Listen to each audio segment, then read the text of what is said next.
بسم الله الرحمن الرحیم. السلام علیکم ورحمۃ اللہ وبرکاتہ. عزتمندو، الله تعالی مو همیشه د پاره خوشاله تر او تازه کامیاب او کمران ساته. الله تعالی مو در غم ار مصیبت او درنه په منه حفاظت کې ساته. الله تعالی مو د ژوند او د زړه ټول ارمانونه پوره کا. زما عزتمندو، نن د یو نوی او خاص وظیفې سره تاسو په خدمت کې حاضر یم. دا وظیفه زما عزتمندو د سورۃ یاسین یو خاص او عظیم شان ختم دی. کله هم چې تاسو باندې ډېرې پریشانې راشي، مشکلات راشي او دغه مشکلات ختمول غواړي، پریشانې ختمول غواړي، یا د یو خاص چیز حصول غواړي یا هغه حاصلول غواړي، نو دا غي د پاره زما عزتمندو دا یو عظیم الشان وظیفه را.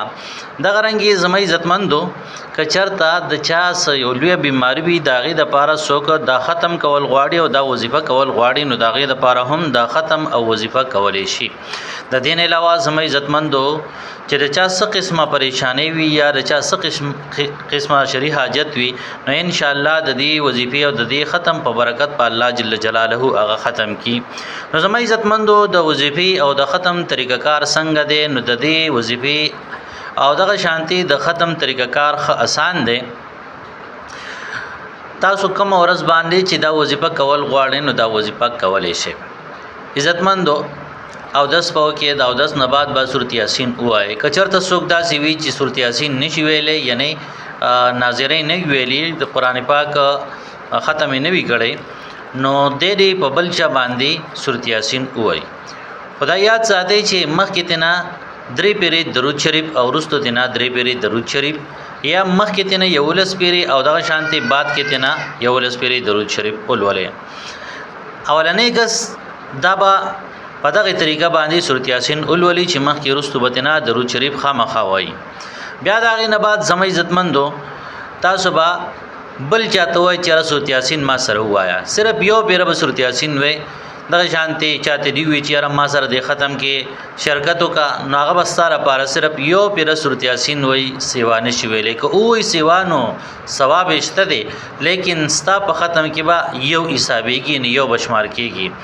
په دې طریقه باندې بتاسو یو سلويخ کسان یا دو سلويخ کسان مکمل کې، یو سلويخ کسان یا دو سلويخ کسان، یعنی یو پیر وتا سره دوی سورۃ یاسین وای او دغه شانتي زیات په نه وای. اوس دا ختم زما عزتمندو په یو ورځ کې پوره کول دی او کنه، نو په یو ورځ کې نه زما عزتمندو که چرتا تاسو سره نن یولس کسان چې دانو لکه ملګری شو په ختم کې یولس کسانو تاسو سره سورۃ یاسین وی، دغه رنګي سبا نه کسانو بل ورځ اته کسانو، او په 15 ورځو کې تاسو دا ختم مکمل کو، په 2 ورځو کې مکمل کو، په 10 ورځو کې مکمل کو، هیڅ ممانعت نشتا. لیکن زما عزتمندو د سلويخ تورز نه بچی دی، نو دا اړه وینا پر سلويخ تورز کې دنن بدا یو سلويخ مرتبه یا دو سلويخ مرتبه پورا کوي. کله چې دا ختم مکمل شو، مطلب دا دی چې سلويخ دا یو سلويخ کسان یا دو سلويخ کسان تاسو مکمل کړل او دغه شانتي هغه تاسو سره سورۃ یاسین وی. او یو دا خبرم پکې یاد ساتي، بعضی کسان داسي وی چې را ماشومان ته وی چې سورۃ یاسین وایا او هغه سورۃ یاسین مکمل اون وی اسی چې دینو پانه اړ یا ګوته ګرځي بکر خباندې او سبق نه وی، نو کچرته داسي بکې سوکرال دا ختم تاسو نامکمل او نیمګړی دی. په دې وجه باندې داسي کسان چې تاسو ته پته چې او دا زمونږ د پاره سورۃ یاسین وی او مکمل وی. نو کله چې کسان مکمل شو، زما عزتمندو اوس په 2 ورځو کې مکمل شو یا په 3 ورځو کې مکمل شو یا په 4 ورځو کې مکمل شو، نو تاسو له بکارداري کم کس چې اولنې سورۃ یاسین ویلې دي، نو هغه په اول ورځ باندې هم استغفار وای او یا پیری به استغفار وای. دغه رنګ زما عزتمندو په 2 ورځ باندې ختم جاری دي، نو بیا به او یا پیری استغفار وای، او دغه شانتي په 3 ورځ باندې نو بیا به هم استغفار وای. مطلب د خبرداري چې سو ورځې ختم جاری وي، هغه یو ورځ وی او کله ورځ وی او کشل ورځ وی او کسلوي ورځ وی، نو چې ترکمه پوری دا یو سلويخ کسان مکمل شوی ندي، نو په دغه ولنې کس دا کم چې ختم کول غواړي، د چا چې حاجت ته یا د چا چې پریشانی ده او کم کس دا ختم کول غواړي، نو دغه کس په او یا پیری روزانه استغفار وای. نو ان شاء الله د دې وظیفه په برکت په الله جل جلاله استاد لوی حاجات پوره کی او لوی پریشانې به الله تعالی چې دین استاد ختمه کی.